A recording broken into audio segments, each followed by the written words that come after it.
The perfume industry has long been rooted in the capital city, with many iconic fragrance houses starting up their brands in London. So I set out on a mission to explore the independent fragrance scene in London, discovering two iconic brands. I'm Kate and I'm the owner and perfumer for Angela Flanders, the perfumery we're here today, which was started by my mother Angela, for who it's named, back in 1985 here on Columbia Road in the East End of London.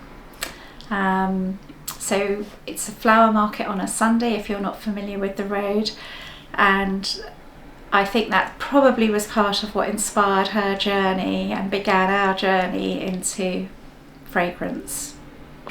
Perfume has become obviously very central in my life. So I worked alongside Mum as she was teaching herself and teaching me and building up her business, which is we now have a range of about 40 different fragrances.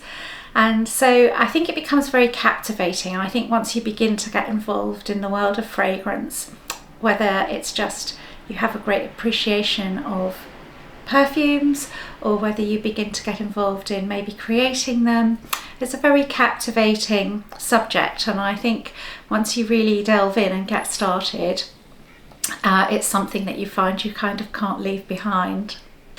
So we've always been London based as a perfumery, and our story, as I mentioned, started 40 years ago here on Columbia Road.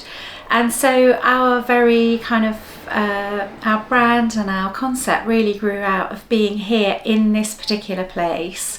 And this is the original shop. We still work here. We have the shop that's open at weekends. We create the perfumes here. We bottle and we make our perfume candles and other products. So for us, London is very, very central to our inspirations and our whole business. We've always been an independent business and now second generation and still independent. So I suppose our experience of the big perfume family or the big perfume world has always been from our kind of smaller, more independent perspective. In the last particularly 5 years or so, it's such a big growth in the interest in niche perfumery and independent perfume brands.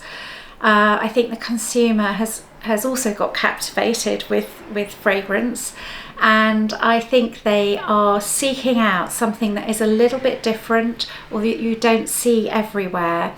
I think there's also a great interest in building a fragrance wardrobe, maybe having more than just one signature scent that you wear, and looking to have 2 or 3 perfumes or maybe more from different collections, whether it is something much more well-known and mainstream or something much more independent. Deemed as one of the first independents in London, Angela's brand inspired many others, such as Sarah McCartney. I'm Sarah McCartney and I founded 4160 Tuesdays. I make the perfumes, 99% of them. Occasionally I let someone else do it. So here we are in Hammersmith, and this is where 4160 Tuesdays is based. I also use this space to teach other people how to make perfume and online. So I have another brand called Scenthusiasm, which is the sharing and teaching part. So here we are actually in London, because lots of brands that have London on the name aren't. They don't manufacture in London. We actually do it here. The advantage is that there are so many people around. The disadvantage is... no, I can't think of any.